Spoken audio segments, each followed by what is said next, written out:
एक बार बहुत बड़ा एक अमीर मनुष्य क्या किया था, एक नॉर्थ इंडिया में सेवा करने वाला परमेश्वर का सेवकों को मोटरसाइकिल लेके दे रहा था। एक बार क्या हुआ, एक घर में बतख पाल रहे थे।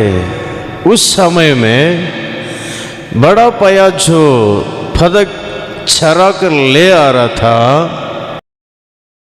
शैतान इस प्रकार बोलते रहेगा, तुम्हारा पाप का कोई समापन नहीं, तो मर जाओ।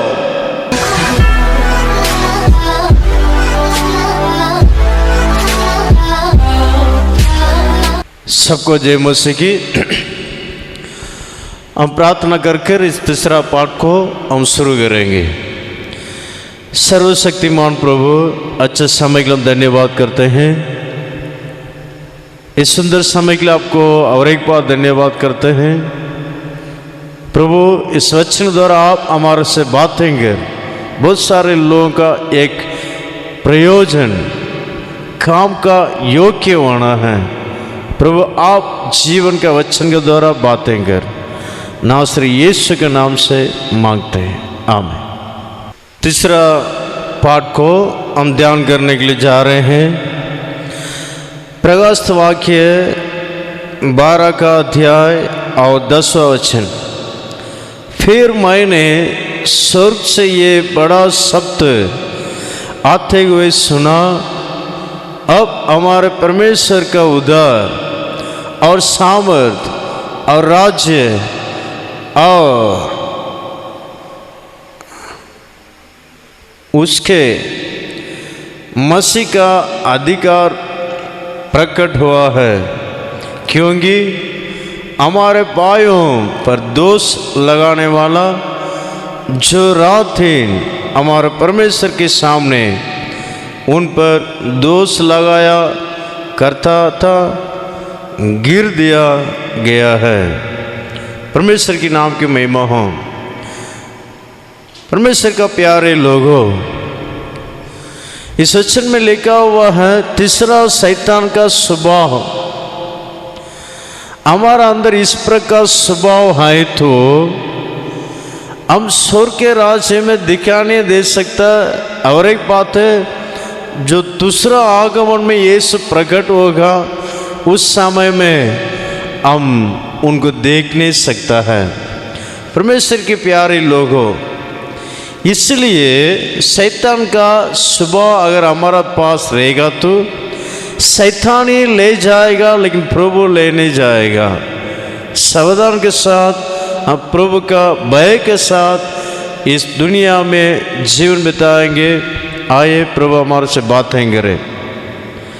देखिए, इसमें लिखा हुआ है दोष लगाना, भाइयों को विरोध में दोष लगाना, बहनों को विरोध में दोष लगाना।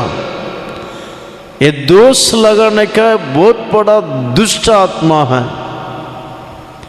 परमेश्वर के प्यारे लोगों, एक बार क्या हुआ है, एक बहुत बड़ा एक अमीर व्यक्ति नॉर्थ इंडिया में सेवा करने वाला एक परमेश्वर का सेवकों को एक अच्छा मोटरसाइकिल खरीद के देना करके उनका मन पसंद वाला खरीद के दे रहा था। देसा देते समय में और उसका पाप और पेटा जो फादरी साहब, उन लोग जो बातें कर रहे हैं, उनका क्या है, पैसा बहुत पैसा रखे हैं, एक बाइक खरीद के देने में क्या हो जाता है। ये बात उन्होंने सुना, बहुत दुख हो गया। परमेश्वर के प्यारे लोगों, उसके बाद वो किसी की भी मदद नहीं किया। फिर एक परमेश्वर का सेवक ने उनको समझाया, ऐसा मत रो, भले काम करने में उदास मत नहीं होना। आपका प्रतिफल जरूर आपको मिलेगा। कैसे पास्टर मैं दे सकता हूं? कितने लोगों के पास कितने करोड़ करोड़ रखे हैं, ऐसा इकट्ठा करते रहते हैं, लेकिन मैं देता हूं, देने के लिए मन प्रभु इनको दिया है, प्रभु का धन्यवाद हो, इसी प्रकार बोला नहीं।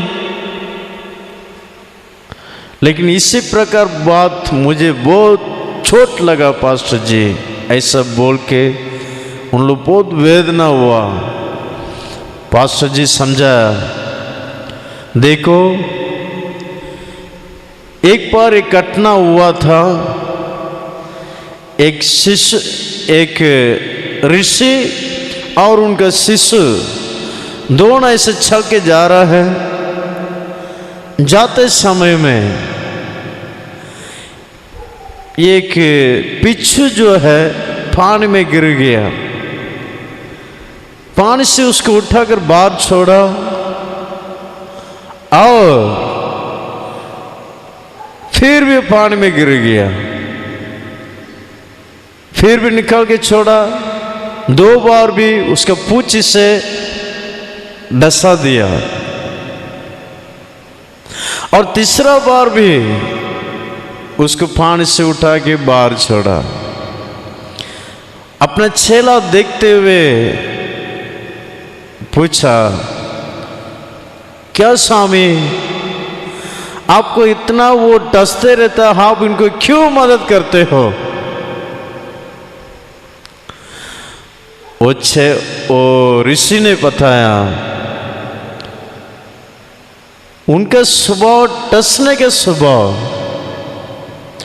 हमारा स्वभाव मदद करने का स्वभाव, हमारा प्रतिफल प्रभु जरूर हमको देगा। हम भलाई करते रहना। एक ऋषि बोला बातों को, उस पास्टर जी ने उस परमेश्वर का भाइयों को बोला। उसी दिन से लेकर वो उदास नहीं हुआ। कोई कुछ भी बोले, कुछ लोग ऐसे स्वभाव हैं। देखिए हमारा कन्याकुमारी में पिछले हफ्ता पेपर में आया था, पेपर में यूट्यूब न्यूज टीवी चैनल में आया था, एक भीख मांगने वाला, उस सारे भीख मांगने वाले को सरकार ने क्या किया, अपना और एक कोरोना का समय में उधर इधर घूमना नहीं चाहिए, इस कारण सबको इकट्ठा करके सबको ले जाके उनको अच्छे से खाना पीना देना करके सबको उन लोग लेके जा रहा था। एक व्यक्ति के पास आया, उन्होंने बोला मैं नहीं आऊँगा।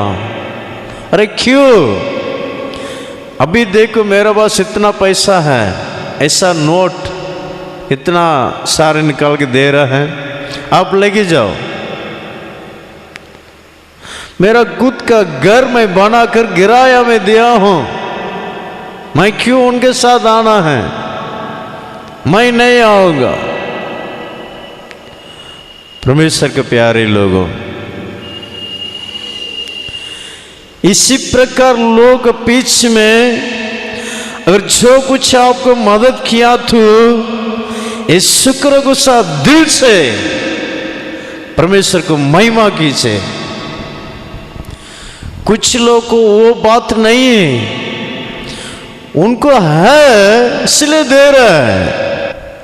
परमेश्वर के प्यारे लोगों, इस प्रकार अगर बुरा विचार आपका अंदर रहने से कोई आशीष आप लोग ना पा सकता है। एक केवल मसीह का लोगों के लिए मैं बोल रहा हूं, उनका क्या कमी है वो देने दो। परमेश्वर के प्यारे लोगों, उनको ये तो देने के लिए मन है, प्रभु का धन्यवाद हो, और भी देने दो। परमेश्वर के प्यारे लोगों, देखिए अच्छा काम करने से भी दोष लगाएंगे, हम अच्छा कपड़ा पहन के जाने से बोलेंगे देखो इनको क्या है, कुछ भी कमी नहीं। अगर एक गंदे कपड़ा, एक पुराना कपड़ा को पहन के जाने से ये आदमी ऐसा जा रहा देखो, इसी प्रकार दोष लगाने वाला दुनिया में हम रहते हैं। लेकिन मसीह के लोग भी उनके समान दोष लगाते हैं। मैं भी, मुझे कितना मिलता है उसमें से मैं थोड़ा गरीब होंगे, मैं मदद करता हूं। परमेश्वर के प्यारे लोगों, मेरे पास हाई करके मैं नहीं दे रहा हूं। मेरे नाम से एक सेंट, एक स्क्वायर फीट का जगह नहीं, एक स्क्वायर फीट का जगह मेरा नाम से नहीं। परमेश्वर के प्यारे लोगों, मैं रहता हूं किराए का घर में रहता हूं। मुझे भी कुछ लोग ऐसे बोलते हैं, उनके क्या है। परमेश्वर के प्यारे लोगों, मुझे तुरंत कभी ये भी दुख आएगा, मेरे लिए कुछ भी नहीं है, फिर भी इनको मदद करते हैं। लोग इसी प्रकार बोलते हैं। ऐसा दुख आने के समय में वो पिछू का स्टोरी मेरे मन में आएगा। उनका स्वभाव ऐसे है, लेकिन आप भलाई करते रहो। लेकिन मैं एक एक भलाई करते करते रहते समय में एक एक वस्तु, एक एक उसका 100 गुना प्रभु मुझे देता है। Hallelujah, hallelujah. इसलिए परमेश्वर के प्यारे लोगों, लेकिन इस संसार का लोग दोष लगाते रहते हैं। इसलिए रोमियो में हम पढ़ते समय में 2 का 1 में क्यों दोष लगाते हैं? वो काम खुद करने के कारण दूसरे लोगों को दोष लगाते हैं। वो काम खुद करता है, इसलिए दूसरे लोगों को दोष लगाते हैं। परमेश्वर के प्यारे लोगों, हम किस प्रकार रहते हैं? अपने आप को छांच करके देखिए। और भी देखने से मत्ती में यीशु मसीह भी बोल रहा है, 7वां अध्याय पहले से लेकर 5 वचन तक पढ़ने के समय में उधर भी वही बातों लिखा हुआ है। सावधान से रहेंगे, बहुत सावधान से रहेंगे परमेश्वर के प्यारे लोगों। इसलिए देखिए, रोमियो में हम बढ़ने के समय में रोमियो 8 का 33 उसमें लिखा हुआ है, सुने हुए लोगों को दोष लगाने का कौन हो सकता है? कौन दोष लगा सकता है? सुने हुए लोगों को कौन दोष लगा सकता है? उनको धर्मी ठहराने वाला प्रभु है। इसलिए परमेश्वर के प्यारे लोगों, कोई भी चिंता मत करो। कोई भी हमको दोष लगाते हैं क्या? लगाते रहने दो, आप चिंता मत करो। उनका जीवन में ऐसे काम है, इसलिए दोष लगा रहे हैं। उनके लिए आप प्रार्थना कीजिए। अगर आप प्रार्थना करते समय में उनका जीवन बदल जाएगा। परमेश्वर के प्यारे लोगों, और भी देखने से एक बार क्या हुआ, बहुत बड़ा एक बार क्या हुआ, शैतान दोष लगाते रहता था एक भाई को, तुम मर जाओ, तुम्हारा पाप क्षमा नहीं हुआ है, तुम्हारा पाप क्षमा नहीं हुआ तो मर जाओ। इस संसार में तुम्हारे लिए कोई आशीष नहीं, तो जीना कोई फायदा नहीं, तुम मर जाओ। हमेशा इसी प्रकार बोलते रहता था। परमेश्वर के प्यारे लोगों, लेकिन एक दिन कोई भी उसको सुसमाचार बोला, यीशु को विश्वास करो, यीशु को पकड़ लो, यीशु आपको शांति देगा, यीशु आपको खुशी देगा, यीशु आपको सारे पापों का क्षमा करेगा। वो यीशु को पकड़ लिया, प्रभु मुझे माफ कर, मेरे पापों का क्षमा कर, घुटना टेकर प्रार्थना करने लगा। पूरी तरह उसको क्षमा हो गया और उनके दिल में बहुत बड़ा शांति आने लगा, बहुत बड़ा खुशी आने लगा, सब खुद ही मारने लगा। और उस समय में शैतान दोष लगाने के समय में कोई भी उसको सुसमाचार नहीं पता है तो वो आत्मा मर जाता। वैसे कितने लोग सुसाइड करते हैं। परमेश्वर के प्यारे लोगों, एक बार हुआ घटना को मैं आपको बताने के लिए चाहता हूं। एक बार क्या हुआ, एक घर में बतख पाल रहे थे। बतख पालते समय में एक बार ऐसे बतख पाल कर लेकर आ रहा था, घर में छोटा भैया खेल रहा था। खेलते समय में एक बतख के ऊपर पत्थर लगने के कारण वो मर गया। तुरंत उसको निकाल के, उसको पापा ना मम्मी नहीं देखना चाहे करके उसको निकाल के, उसको उठा के मिट्टी खोद के डाल दिया। भैया की बात मालूम हो गया, बड़ा भैया देख लिया। हर समय में बड़ा भैया का सारे कामों को इन्होंने करता है। बड़ा भैया ने छोटा भैया को बोल देगा, आज मेरा कपड़ा पूरा धोना है, धो के रख दो। नहीं महीने दो से तो मुझे स्कूल जाना आज से। बतख ऐसा बोलेगा, ठीक है भैया जी मैं धो लूंगा।